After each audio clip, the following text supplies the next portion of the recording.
Barrister Afzaluddin Owaisi जिंदाबाद जिंदाबाद जिंदाबाद। अख्तरुल ईमान जिंदाबाद जिंदाबाद जिंदाबाद। नमस्कार, मैं इफ्तिखार, आप देख रहे हैं अपराजिता संदेश। आपका बहुत बहुत स्वागत है। आज मैं औरंगाबाद शहर में मौजूद हूं और हमारे साथ यहाँ पे जो प्रोग्राम हुआ है, हमारे AIMIA का प्रोग्राम आज रखा गया है। ऑल इंडिया मजलिस इत्तेहादुल मुस्लिमीन का प्रोग्राम यहाँ पे रखा गया है और यहाँ पे हमारे साथ बहुत सारे लोग मौजूद हैं।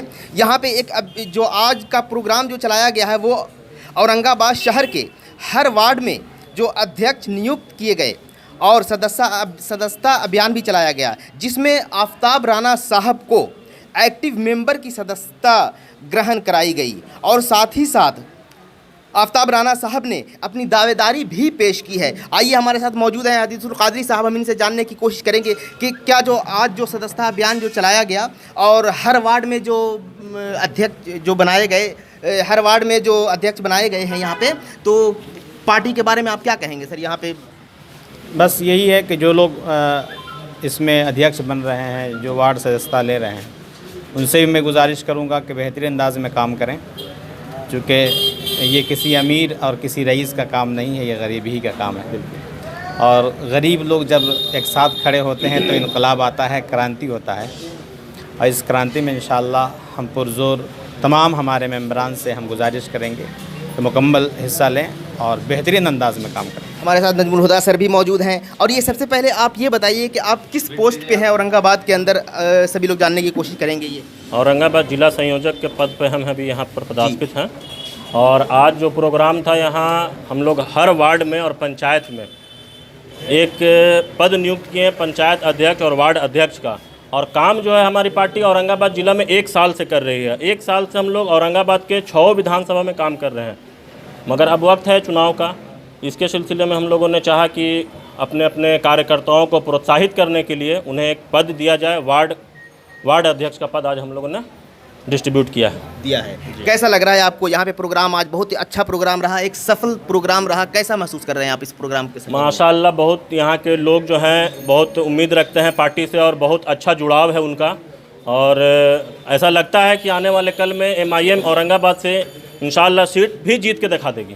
हमारे साथ आफ्ताब राणा साहब मौजूद हैं, जो कि एक जानी मानी हस्ती औरंगाबाद पूरे ज़िला पे जाने जाते हैं और वो भी हमारे साथ मौजूद हैं। और उन्होंने आज अपनी दावेदारी भी पेश की है और 223 विधानसभा से सीटों से लड़ेंगे। ये कैसा लग रहा है सर आपको? आपने अपनी दावेदारी भी पेश की है और अगर मंजूरी दे दी जाती है तो कैसा महसूस करेंगे आप अपने आप को? सबसे पहले तो अपराजिता न्यूज़ को बहुत बहुत बधाई और यहाँ के तमाम कार्यकर्ताओं का बहुत बहुत बधाई। मैं दावेदारी पेश किया हूँ, ये बात सही है, लेकिन जब तक आला कमान हमें इजाज़त नहीं देगा मैं लड़ने की नहीं सोच सकता। आला कमान अगर वीरेंद्र पासवान जी को कहता है तो मैं जिस मजबूती से स्वयं लड़ूंगा उसी मजबूती से उनका सपोर्ट करूंगा।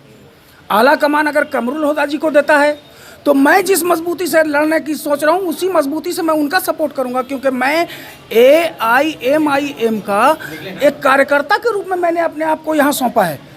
आला कमान जो आदेश करेगा मैं उस आदेश को मानने के लिए तैयार हूँ। हाँ, अगर आला कमान और ज़िला कमेटी हम पर विश्वास करती है तो मैं औरंगाबाद के तमाम दबे, तमाम कुचले हुए, तमाम मजलूमों के पास जाकर ये कहूँगा कि ये वक्त आ गया है, ऐ खाक नशीनों उठ बैठो, वो वक्त करीब आ पहुँचा है जब तख्त उछाले जाएंगे, जब ताज गिराए जाएंगे। और हमारे साथ यहाँ पे पासवान सर भी मौजूद है। आइए सर, यहाँ पे आप पासवान सर से भी हम बात करेंगे और बहुत ही ये जाने माने हस्ती माने जाते हैं पासवान सर, जो AIMIM में शामिल हुए हैं। क्या कहना चाहेंगे सर? कैसा लग रहा है आपको इस पार्टी में आने के बाद? देखिए, सबसे पहला चीज़ तो है कि आज जिस दल के राष्ट्रीय अध्यक्ष जैसे ओवैसी साहब हों, उनके विचार और उनके साथ रह के, उनके साथ जो भी कार्यकर्ता जुड़े हैं, मैं समझता हूं कि उन कार्यकर्ताओं के साथ रह के पद और प्रतिष्ठा तो अलग चीज़ है, लेकिन एक खुशी ऐसे मिलती है जैसे ये लगता है कि मैं अपने घर में हूं, अपने परिवार में हूं और आने वाला समय शायद इस पार्टी कि झंडा बहुत ऊपर होगी, इसकी मैं दावा करता हूँ। सर, बहुत से लोगों का कहना है, बहुत सारे लोगों से मैंने भी सुना है और लोगों के बीच ये बातें अक्सर होती रहती हैं कि ये जो AIMIM जो पार्टी है वो सिर्फ मुस्लिमों के लिए है और मुस्लिम की हिमायत करती है। सर, फिर भी आप इस पार्टी के ये इनके बारे में आप क्या कहेंगे? जो लोग ऐसा कहते हैं उन्हें क्या मैसेज देना चाहेंगे? मैं आज ये कहना चाहूँगा आपसे कि ये बात AIMI के साथ ही क्यों है? सारे दल के पार्टियां किसी न किसी जात के तो अध्यक्ष हैं। आज भारतीय जनता पार्टी सबसे बड़ी पार्टी है देश में, लेकिन किसी ने नहीं कहा कि यह अमुक जाति की पार्टी है या अमुक समाज की पार्टी है। तो जिनके अंदर टैलेंट होता है, जिनके अंदर नीति निर्माण करने की क्षमता होती है, शक्ति होती है, उन्होंने पार्टी का निर्माण किया है। और स्वार्थी लोग चाहे इसका जो नाम दे दें, स्वार्थी लोग चाहे जो इसका नाम दे दें।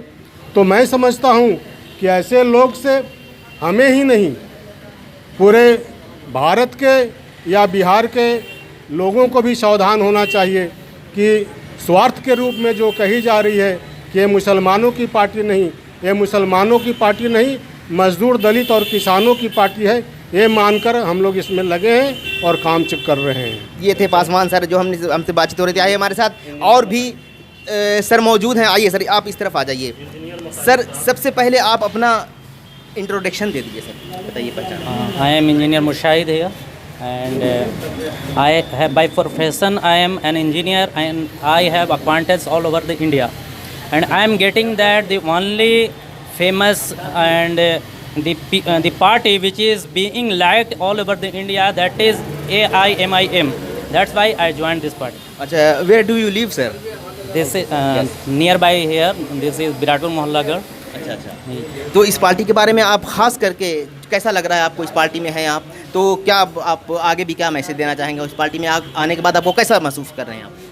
देखिए, आज की जो स्थिति है पूरे हिंदुस्तान की, उसमें शुरू से जो सियासत चल रही है पूरे हिंदुस्तान में, किसी एक तबके को लेकर, किसी एक दल को लेकर के सियासत कर ली जाती है और हर जगह पे आस्था को जो है सपोर्ट बना करके, आस्था के बिना पे राजनीति की जाती है। लेकिन आप जिस भी टीवी चैनल से जुड़े हुए हैं या पूरे मीडिया पर्सन जान रहे हैं कि आज हमारी जीडीपी कहाँ है। -24% पे जीडीपी चली गई है। आज हमारी जो इकोनॉमिक है डाउन से डाउन हो रही है। आज एक इंजीनियर है, डॉक्टर है, टीचर है, वो रोज़गार के लिए लड़ रहा है, उन्हें पकौड़े बेचने को कह दिया जाता है।